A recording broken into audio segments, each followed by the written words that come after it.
Bienvenue dans Rencontre avec et merci d'avoir accepté l'invitation pour parler de Le manipulateur.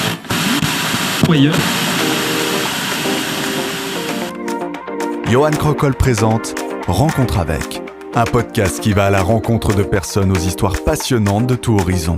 Rencontre avec, c'est à retrouver 2 fois par mois sur les plateformes de streaming et sur rencontre-avec.ch. Alors ne manquez pas ces rencontres et abonnez-vous dès maintenant. Rencontre avec, présenté par Johan Crocol, la nouvelle saison à découvrir dès maintenant sur vos plateformes de streaming préférées. Salut Romain. Salut Yann. Bienvenue dans ce podcast de Rencontre avec. Tu es un grand engagé de la politique suisse depuis une dizaine d'années maintenant et on va passer un peu en revue les moments qui t'ont marqué et également de mieux comprendre ce qui t'a poussé à t'engager et le fonctionnement aussi de ton parti politique. Tu fais partie du Grand Conseil vaudois, président du Parti socialiste vaudois et encore conseiller communal dans ta commune à Montreux, c'est juste ? C'est ça, exactement. Et encore à côté de ça, tu vas bientôt finir un master en géographie et tu es également secrétaire général de la section vaudoise de l'ATE, donc l'association Transport et Environnement. On va commencer large. Comment est-ce que l'intérêt t'est venu de t'engager dans la politique ? Ben ça, c'est un intérêt, c'est un petit peu difficile toujours de remonter un peu biographiquement le truc, mais moi j'ai grandi dans une famille qui n'avait pas vraiment d'argent, avec laquelle on partait pas en vacances. J'ai fait l'école, j'avais de la chance de faire des bonnes notes, et on m'avait dit à l'époque à l'école ah mais Romain, tu fais des trop bonnes notes pour faire un truc si bas comme un apprentissage. Et puis c'est vrai que finalement j'ai fait un apprentissage d'emploi de commerce. Un apprentissage en quoi ? Ok, ouais. Et ça s'était très bien passé. J'ai fait une passerelle quand même après pour l'Uni, mais disons que voilà, il y avait ce truc de dire mais pourquoi est-ce qu'on se fait catégoriser comme ça ? Pourquoi est-ce que c'est nécessaire d'être catégorisé entre les élites et pas les élites ? Pourquoi est-ce que moi j'ai pas pu partir en vacances alors que d'autres ils ont une piscine, une belle villa et qui peuvent partir en vacances chaque année ? Et il y a un petit peu toutes ces choses-là, je dirais aussi combinées avec d'autres choses comme le fait que plus tard j'ai fait mon coming out, c'est aussi des choses qui ont influencé l'idée de m'engager, pas tellement pour moi, mais aussi pour des autres qui peuvent vivre des discriminations. On va se diriger sur ton engagement communal. Ça fait depuis combien de temps que tu es conseiller communal à Montreux ? Ça fait déjà 7 ans. Et puis pour les personnes qui nous écoutent, en gros, être membre du conseil communal, comme une commune pour Montreux, c'est quoi ? En gros, surtout quand on est dans une commune de 27 000 habitants comme Montreux, on est 100 personnes à discuter, débattre sur à la fois des idées qu'on pourrait proposer pour la commune, voter ces idées ou les accepter ou les refuser, ça peut être sur tout un tas de domaines, et puis après valider les engagements, les dépenses financières en fait, de notre exécutif, de la municipalité qui nous propose des projets de part et d'autre de la commune. Donc c'est assez varié, et puis on ne parle pas que de lampadaires ou de cimetières. Est-ce que tu as un autre exemple peut-être à donner pour se donner un peu une meilleure idée de ça ? Par exemple, on a la commune, elle fait beaucoup d'efforts ces dernières années pour refaire par exemple ses parcs et jardins. Alors c'est peut-être pas très politique comme ça, mais en fait c'est hyper important de pouvoir offrir à des enfants des espaces verts, de faire attention à la biodiversité avec. Donc il y a toujours des discussions autour de ces questions.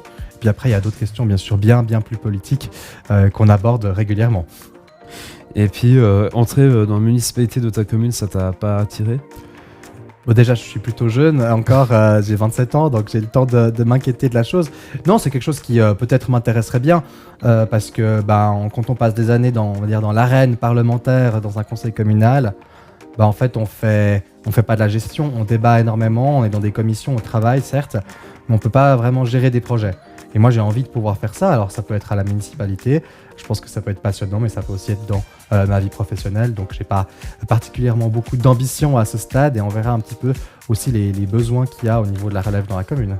Et puis comment ça s'est passé tes débuts dans la politique ? Non, mais c'était assez fou parce qu'on entre dans un monde qui est pas le sien, où on n'a pas les codes, où on n'a pas forcément non plus un peu le capital culturel pour tout comprendre, tout saisir ce qui se passe. Mais comme j'avais commencé beaucoup à m'engager avec les jeunes socialistes, c'est des gens de mon âge, avec qui on faisait beaucoup d'actions symboliques et beaucoup de prises de position très fortes, donc c'était très stimulant. À l'inverse, ce qui était beaucoup plus dur, on va dire, au début de la politique et par exemple au conseil communal, c'est que quand on a 20 ans et qu'on commence la politique, on nous prend un petit peu pour un débile, quoi, pour utiliser un terme adéquat, où on nous fait pas confiance, on se fait vite reprocher d'être jeune, de rien comprendre, et c'est un petit peu frustrant. Et puis faut pas refaire ça avec. Enfin, je trouve que c'est pas très stimulant d'avoir ce genre de comportement hyper paternaliste. Puis pourquoi tu as choisi le Parti Socialiste ? C'est une bonne question. Alors, je pense que j'ai quand même toujours eu cette sensibilité de me dire, bon, il y a des discriminations de toute nature envers les pauvres, envers les minorités, envers les femmes. Et puis, en fait, le Parti Socialiste était un peu, pour moi, le parti qui était capable à la fois de parler de ça, mais aussi de mélanger à d'autres sujets hyper importants comme l'environnement, par exemple.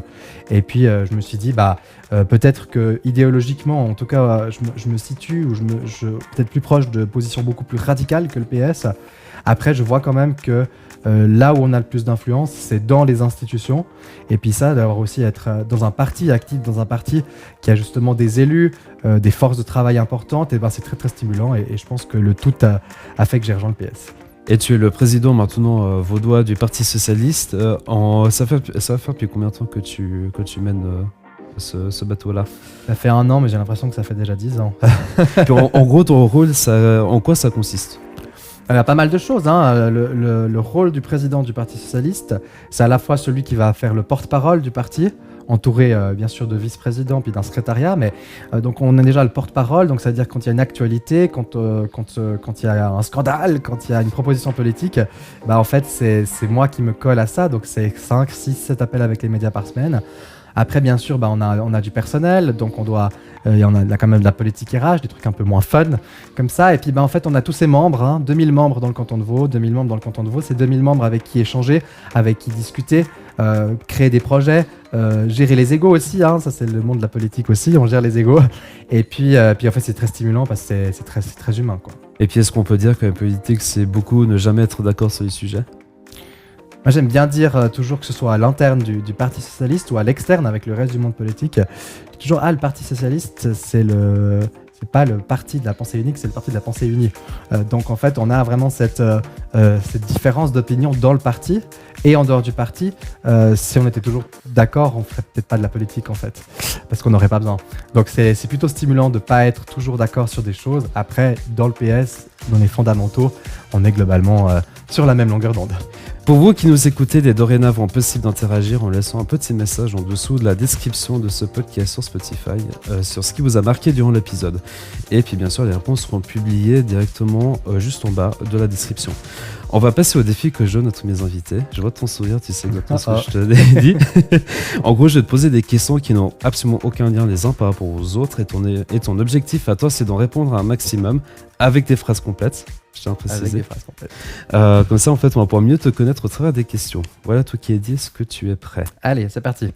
Je te mets dans l'ambiance avec la musique. Si tu devais vivre comme un personnage de Disney, lequel choisirais-tu ? Je pense que je choisirais Aladdin. Préfères-tu les livres physiques ou électroniques ? Je suis peut-être un petit peu vieux jeu. Les livres physiques, je préfère largement encore. Ton expression favorite ? C'est un petit peu fort de café. Ce qui est dans ton statut sur WhatsApp. Quel super pouvoir voudrais-tu avoir ? Ah là là. Changer le monde. Non, je sais pas. Je sais pas quelle. C'est une question difficile. C'est le but. Waouh. Je sais pas, à vrai dire. En gros, tu ne sais pas. Ok, c'est bien. Qu'est-ce que tu aimerais accomplir en une seule journée ? Déjà tout ce que je dois faire. Non, c'est très dur. Moi, j'ai un trouble de l'hyperactivité et de l'attention. Alors, quand il s'agit de tout faire en une journée, c'est déjà compliqué. Le plus bel endroit où t'es allé ? Oula. J'ai peu voyagé, mais j'ai un amour particulier pour la France de manière générale. Quelle est ta plus grande qualité ? Je suis gentil, je crois. Et ton plus grand défaut ? Mon plus grand défaut, je pense que je suis un peu trop sûr de moi, même quand je sais pas les choses. Mais est-ce que c'est pas le cas de tous les politiciens ? Quel est ton style musical préféré ? Moi, globalement, je suis très pop, de manière générale, avec un peu de rock. Si demain matin, ton patron vient te dire « Je te donne 1 semaine de congé », qu'est-ce que tu ferais, sachant que tu n'as absolument rien prévu ? Je dors, j'en ai tellement besoin. Plage, montagne ou forêt ? La plage. Plutôt du genre être à l'avance ou la bourre pour un rendez-vous, pas forcément médical, bien sûr. Non, je suis clairement toujours en avance. Maniaque ou bordélique ? Très, je suis très bordélique et c'est très difficile pour mon entourage des fois. Ton premier concert que tu as pu assister ? Je crois que le premier concert auquel j'ai pu assister, je me demande si c'était pas un concert de Caravan Palace au Docks. Quel métier tu voulais faire quand tu étais enfant? Je voulais faire comme ma grande sœur, je voulais être horticulteur. Si tu voulais apprendre une langue étrangère que tu ne connais pas, laquelle voudrais-tu savoir jusqu'au bout des doigts? J'ai quelques bases, donc j'aimerais beaucoup pouvoir connaître par cœur sur le bout des doigts le japonais. Quel est le meilleur conseil que tu aies jamais reçu? C'est quoi la question, repose? Quel est le meilleur conseil que tu aies jamais reçu? Prends le temps de te reposer, Romain, t'en as besoin. Une chanson que tu ne veux pas avoir dans ta playlist? Ah bah globalement tout le répertoire de Johnny Hallyday, hein. Plutôt thé ou café le matin? Plutôt même pleinement le café. Tes matières préférées à l'école primaire? J'étais très bon en français et en maths à l'époque. Ça a un peu changé depuis pour les maths. C'est bien, c'est que t'es le recordman de la saison 2 des gens qui m'ont répondu aux questions. T'en as répondu à 20. Waouh. C'était pas trop dur. Non, c'était très fun. Même si je voyais un peu tes yeux qui étaient un peu en mode qu'est-ce que je fais? À quoi je réponds? On va se pencher sur ton rôle de secrétaire général à l'ATE, donc l'association Transport et Environnement. En gros, ton rôle consiste à quoi? En gros, moi ce que je fais, c'est qu'avec mon association, on défend de manière générale la mobilité durable, donc ça veut dire en gros le vélo, les piétons, les transports publics, le covoiturage. Et donc on a une activité à la fois associative, donc par exemple j'organise des bourses au vélo d'occasion partout dans le canton, et notamment à Nyon, Lausanne, Yverdon, etc. Et puis après on a de l'activité politique, où je me bats pour bloquer des projets quand c'est des projets qui sont très irrespectueux de l'environnement sur les questions de mobilité. Et puis est-ce que tu auras un exemple de ça? Oui, par exemple, on a un très bel exemple où on combat depuis des années à Yverdon la création d'un parking souterrain de 1000 places sur la place d'Armes devant la gare d'Yverdon, parce qu'on pense que c'est inadapté, que ça va aggraver la qualité de vie en ville, puis que ça répond à aucun enjeu environnemental. Et qu'est-ce qui t'a motivé à prendre ce rôle? Il se trouve que j'avais été au comité quelques années avant, plutôt en mode découverte, et que je me suis pris d'affection pour les questions d'urbanisme, questions de qualité de vie, aussi comme socialiste. Je trouve que c'est hyper important de réfléchir à comment est-ce qu'on fait en sorte que les gens qui sont en ville, qui sont aussi dans les quartiers populaires, puissent avoir une meilleure qualité de vie, meilleure qualité de l'air pour les enfants, pour demain. Et puis on a appris, ça c'est une des questions que je me suis dit, ce serait un peu important d'avoir ton avis là-dessus, c'est la hausse des tarifs, notamment des abonnements des transports publics. Quel est ton avis sur cette hausse pour 2023-2024 qu'ils ont prévu les CFF? Évidemment, nous on est assez remontés parce que en fait on est en période d'inflation, on a déjà de la peine, on n'a pas eu de ce qu'on appelle de report modal, donc de gens qui changent d'un mode de transport pour aller vers un autre. On en a eu quasiment peu de la voiture vers le rail ces dernières années. Le Covid n'a pas aidé, et puis je crois qu'aujourd'hui la solution c'est en tout cas pas d'augmenter les prix, mais plutôt aujourd'hui de les baisser. Et puis bien sûr l'autre grand changement qui va se produire, c'est la modification des horaires, où notamment il y a des suppressions de lignes directes entre deux villes. Et les CFF expliquent eux que c'est pour améliorer la ponctualité des trains. Quel est ton avis là-dessus aussi? Non, à terme évidemment que ce sera ça, mais faut pas oublier une chose, c'est que ça fait des années et des années que les cantons et les villes romandes expliquent au CFF qu'ils continuent à prendre trop de retard en Romandie pour faire des infrastructures, et puis ces retards successifs créent cette situation qui est catastrophique. Heureusement, malgré cette suppression de lignes directes, on a quelques autres améliorations sur le réseau qui font aussi plaisir et qui sont attendues depuis longtemps. Et puis les routes à 30 km/h à partir de 22 h dans la ville de Lausanne. Ça, c'est un bonheur absolu, hein. C'est un bonheur absolu, ça change la vie et surtout la nuit et le sommeil des gens. Je pense que c'est un intérêt public prépondérant. On sait très bien que le bruit a des conséquences très négatives sur la santé, et j'aimerais bien le voir, cette mesure étendue partout. Et également, à côté de ton rôle de secrétaire général à l'ATE, tu es député au Grand Conseil vaudois. En gros, pour ceux qui ne savent pas ce que c'est qu'un Grand Conseil, comment ça se passe en fait une séance là-bas? En gros, on est vraiment le Parlement du canton de Vaud.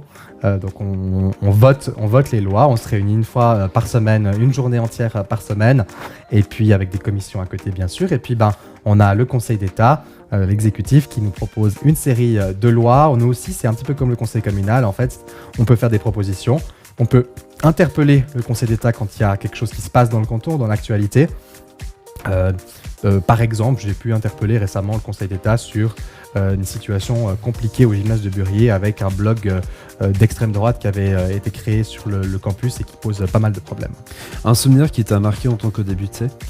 Moi, j'ai quand même été très très choqué dernièrement par les problèmes qu'on a pu constater de harcèlement sexuel en fait Alors c'est choqué négativement effectivement, mais de voir qu'en fait il y a eu beaucoup de non-dits pendant de nombreuses années dans ce grand conseil montre qu'en fait on vit pas dans notre bulle et qu'on vit les mêmes problèmes que le reste de la société. En gros, qu'il y avait un dysfonctionnement au sein du Gros Conseil, c'est ça? Oui, mais comme dans le reste de la société, hein, finalement, le harcèlement sexuel, en fait, c'est un problème qui est présent partout, essentiellement des hommes envers les femmes, pas que évidemment. Mais et puis, je pense qu'il faut qu'on prenne la mesure d'oser dire les choses quand elles arrivent, pour que ces choses n'arrivent plus. Et puis, éventuellement, quand c'est des choses graves, que les gens, que les auteurs soient sanctionnés. Et puis, tu m'avais parlé que vous participez aussi à des commissions. Puis, comment est-ce que toi, tu choisis les commissions que tu veux participer? Alors, on a toujours deux types de commissions. On a des commissions qu'on dit qui sont permanentes, c'est-à-dire c'est des commissions thématiques. Par exemple, moi, je suis dans la commission qui traite de toutes les questions liées au transport et aux routes, à la mobilité et aux infrastructures. Puis ça, c'est les groupes qui choisissent, les partis politiques qui choisissent à l'interne les gens qui vont. Puis sinon, on a ce qu'on appelle des commissions ad hoc, qui sont des commissions qui se réunissent spécifiquement sur un objet quand c'est nécessaire. Et on arrive gentiment au bout de ce podcast. Si tu as un conseil à donner à quelqu'un qui veut se lancer dans l'engagement politique, ce serait lequel? Je crois que l'avantage de l'engagement purement dans un parti politique, c'est que franchement, on retrouve dans ces partis politiques, en tout cas au PS, moi je trouve que c'est ça, on retrouve un côté famille avec des gens qui partagent nos valeurs, donc c'est un engagement qui est difficile, qui vaut la peine, qui entraîne vraiment des changements, même si des fois on peut être frustré par la lenteur des choses, mais c'est une belle famille, ça vaut la peine de s'engager et d'aller maximiser son engagement pour qu'il y ait des choses qui changent enfin. Et quelqu'un qui veut s'engager dans sa propre commune? Bon courage. Non, alors dans la commune c'est hyper important. Il y a toujours plusieurs manières de s'engager. Au conseil communal, je l'ai dit, ça peut être des fois un petit peu déroutant parce que les institutions sont très lentes, mais on découvre aussi le vrai fonctionnement de sa commune. Ça vaut la peine. Et puis si ça vous botte pas, eh bien vous savez qu'il y a toujours beaucoup d'associations dans la culture, dans la politique, dans le sport, qui attendent aussi que les gens s'engagent. Merci beaucoup Romain d'être venu. Merci à toi Yann. Quant à moi, je vous retrouve dans 2 semaines pour un nouvel épisode de Rencontre avec. D'ici là, je vous dis à tout bientôt.